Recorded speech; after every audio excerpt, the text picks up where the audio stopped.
inviting United Stateless to be part of this discussion. United Stateless is a national organization led by stateless people whose mission is to build and inspire community among those affected by statelessness and to advocate for their human rights. Statelessness, or stateless, defined by United Nations Article 1 of the 1954 Convention as not considered as a nationale by any state under the operation of its law. By a show of hands in the room, how many people here have heard of statelessness before today? Awesome, as expected. By a show of hands, how many have ever met a stateless person in the USA? Wow, very nice. My name is Karina Gadiginovna Amartunian Clow. That's why I go by Karina Clow. I currently live in Philadelphia, PA with my husband, Kevin. I was born in what is the former Soviet Ukraine. I am of Armenian and of Ukrainian heritage. My Armenian family survived the Armenian genocide and found refuge in Soviet Georgia. Although where generations of my family faced discriminations as refugees and minority nationalism.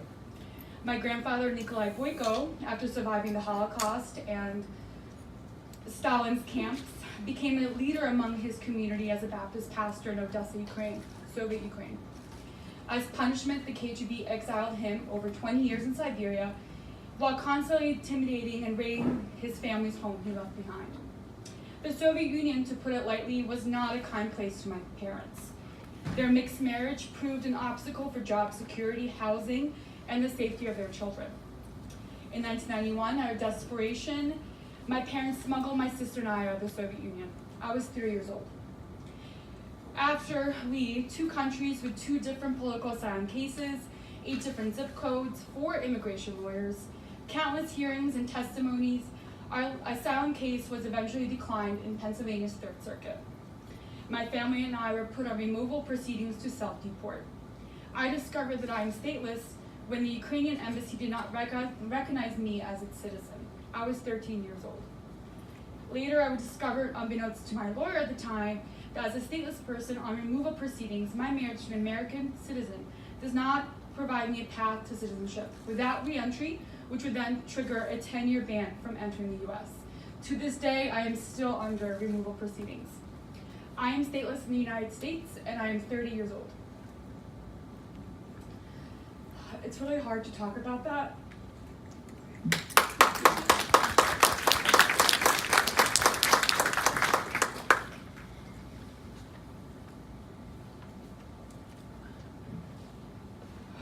So many times in these meetings, the human element sometimes is missing.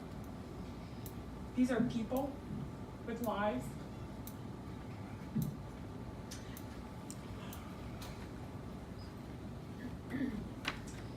On behalf of United Stateless, we believe that denationalization is a testament of dehumanization. The theme of my story is common among the members of United Stateless.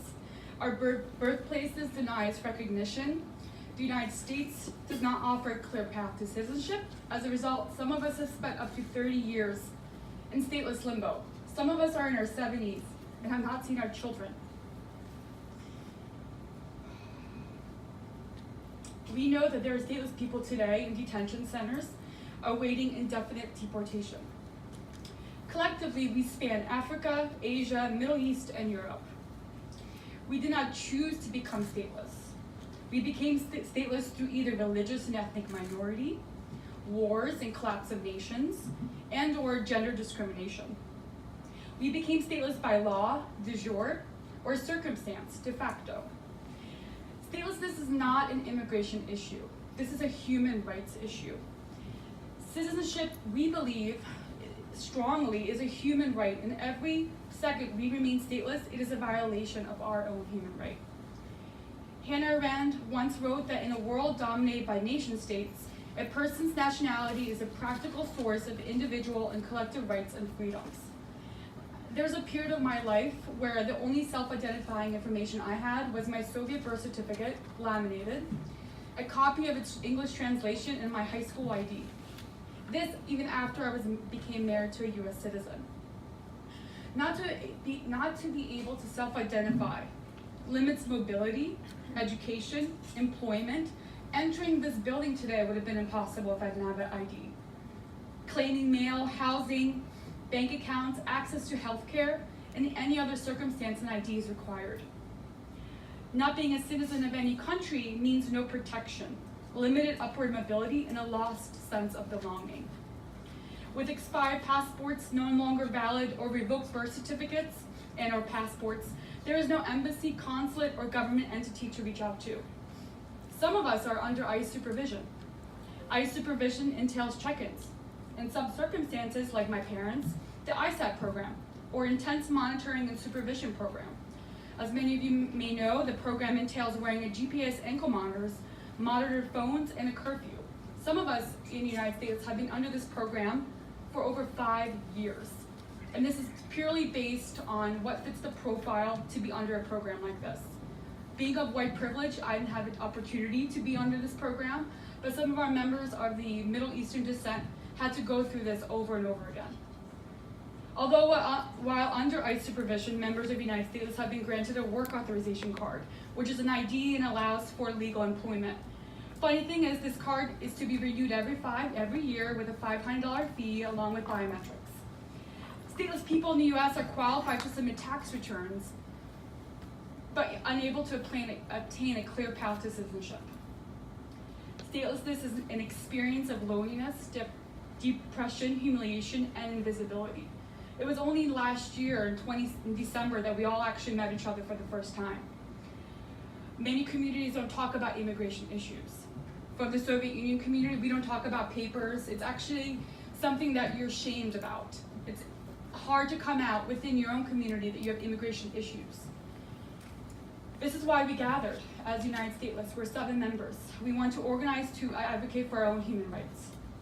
We are a unified stateless community, a safe space and outlet for counseling and healing. Because statelessness is a widely unknown issue in the US, we are focused on educating civil society. We want to educate the law community.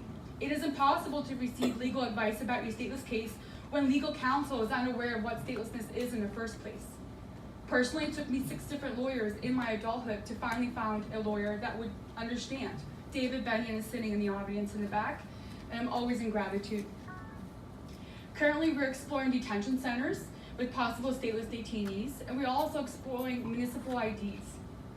Policies to include stateless communities. Some of us are undocumented with no path to getting any type of ID. Municipal ID is a one place to have a little bit sense of freedom. We also need policymakers to understand statelessness in the US. In 2012, UNHCR US, along with Open Societies Foundation, with other collaborators, wrote a report titled Citizens of Nowhere, Solutions to Stateless in the USA.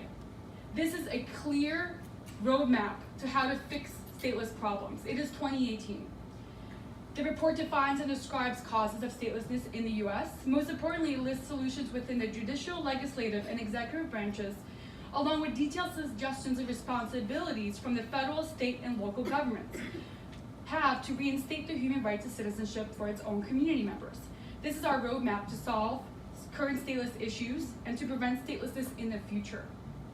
We choose to advocate and we find our value to be part of this conversation here, especially in terms of the role of value of citizenship. Most importantly, the UNHCR along with CMS began a mapping project to identify how many stateless people currently reside in the USA. How many stateless people are there is the second most top questions you are asked. As mentioned earlier, denaturalization and threats in birthright citizenships are raised concerns on citizenship and nationality. As someone that's stateless, to me, it's potential statelessness within the USA. For instance, many countries do not uphold dual citizenship. Someone being denied their citizenship on US soil, to me, it's concern and alarm. If you or anyone else you know is stateless, please reach out. We are advocating and mobilizing to work directly to find our allies to fix this problem. I don't want to die stateless. Thank you.